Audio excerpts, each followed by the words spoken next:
जाति के लिए सहज योग का उद्भव हुआ है, लेकिन मानव के लिए सहज योग को समझ लेना इतना आसान नहीं, क्योंकि कोई बहुत बड़ी महान चीज एकदम सहज से मिल जाए तो उसका महत्व, उसका आकलन, उस शक्ति के लिए श्रद्धा, उसके लिए भक्ति, पूर्ण चित्त से उसको अंदर में तादाद में कराने के लिए मेहनत, इन सब चीजों की कमी रह जाती है। इसीलिए आप देखिएगा कि अधिकतर सहयोगी बड़े कैजुअल होते हैं, पर दूसरे जो स्वामी लोग हैं, जो आपको मालूम है किस तरह से लोगों को ध्यान में डालते हैं और कैसा उनका फायदा उठाते हैं, जो आपसे पैसा लेते हैं, आपसे मेहनत करवाते हैं, आपको सर के बल खड़ा करते हैं, शारीरिक श्रम करवाते हैं, कोई न कोई मेहनत करवाते हैं, कुछ न कुछ करवाते हैं, तो आपका जो अहंकार है उसमें थोड़ा सा तृप्त होकर के आप उसमें चिपके रहते हैं। आपने ऐसे भी लोग देखे होंगे कि जो कुछ अपना है सब कुछ दे करके पैसा वगैरह, और इन साधुओं के पास में वो लोग झाड़ू मारते। सहज योग की प्राप्ति इतनी सहज में हो जाती है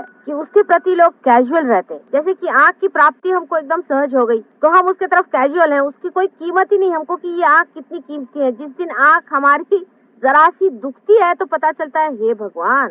इसीलिए बाधा का होना भी जरूरी हो जाता है। अगर बाधा नहीं हो तो सहज योगी तो बिल्कुल परवाह ही न करें। बाधा तो आपके ऊपर निर्भर है, आप कब तक पकड़ेंगे तब तक बाधा है, उसे क्या किया जाए। कुछ लोग आपको मालूम है ऐसे हैं कि जो पार हो गए सो पार हो गए, उनको छूता नहीं, कभी वो पकड़ते नहीं है, लेकिन उनकी पूर्व जन्म की बड़ी पुण्याई है। उनको भी सतर्क रहना चाहिए, इससे फूल नहीं जाना चाहिए कि हमें पकड़ा नहीं तो हम कोई विशेष हो गए, कोई बात नहीं। कैजुअल जिसको कहते हैं, कैजुअली सहज योग के प्रति रहना हम लोगों को बड़ा महंगा पड़ेगा। आँख के प्रति आप अगर कैजुअल रहे तो कोई हर्जा नहीं, क्योंकि आपकी आँख, हाथ, पैर, शरीर देखने वाला तो है ही कोई तैयार, उसको देखने का नहीं है, लेकिन आपका सहयोग आप ही को देखना है।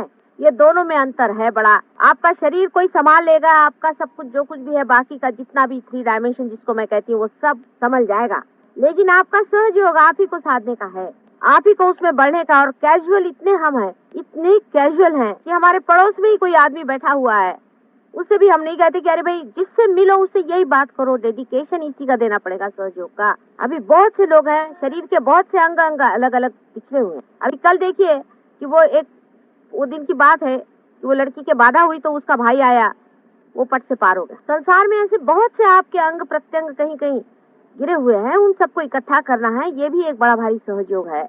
अपने घर में ही कोई आदमी बगैर सहयोग के कैसे रहता है देखते हैं। आप अगर हमारे घर में हैं तो सबको सहयोग में आना पड़ेगा, पार होना पड़ेगा, बाधा रखनी नहीं पड़ेगी, इसका इंसिस्टेंस होना चाहिए, उसमें गुस्सा नहीं करना, लेकिन उनसे बात यही करनी चाहिए, बोलना यही चाहिए, उसमें बिल्कुल कैजुअल पना नहीं चलने वाला। खाते उठते बैठते जैसे श्वास चलती है, हर श्वास के साथ में सहयोग को प्रस्थापित करना होगा। क्योंकि अगर आप अपने को कोई विशेष रूप मानते हैं, अगर आप अपने मंदिर को सोचते हैं कि इसमें कोई विशेषता है, तो इसमें घंटानाद होना ही चाहिए हर समय, नहीं तो व्यर्थ जाएगा, सहयोग भी व्यर्थ जा सकता है, समझ लीजिए आप। ये भी दूसरी बात बता दूं कि बगैर सहयोग के आपका कोई व्यक्तित्व है नहीं, अब उसके बगैर आपका निखार भी है नहीं, उसके बगैर आपका कोई स्थान भी है नहीं। क्योंकि परमात्मा के राज्य में जब आप आ गए तो उसका आपको सिटीजनशिप लेना ही पड़ेगा। मैं बहुत से लोगों से सुनती हूँ, कल हमारे भाई साहब आए थे, कहने लगे कि हम गजानन महाराज के पास गए। मुझे तो पता नहीं कौन गजानन महाराज है कि कौन है, फिर फड़के ने बताया कि वो तो गजानन महाराज के,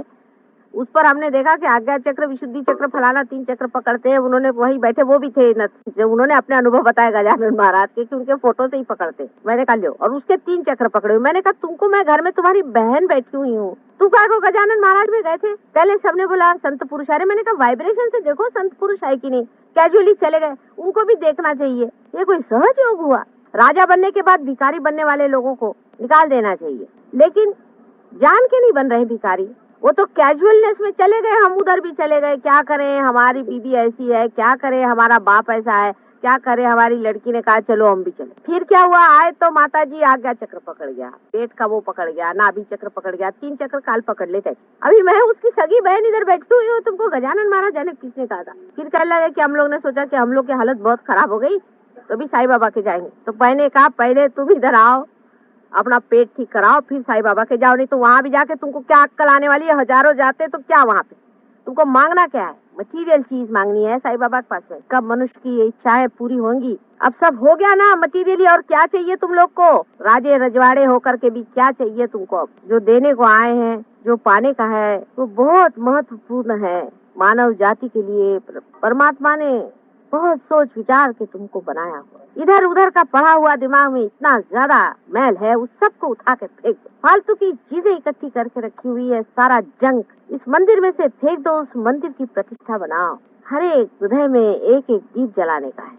अपने घर को पवित्र करो, अपने परिवार को पवित्र करो, अपने समाज को पवित्र करो, रिश्ते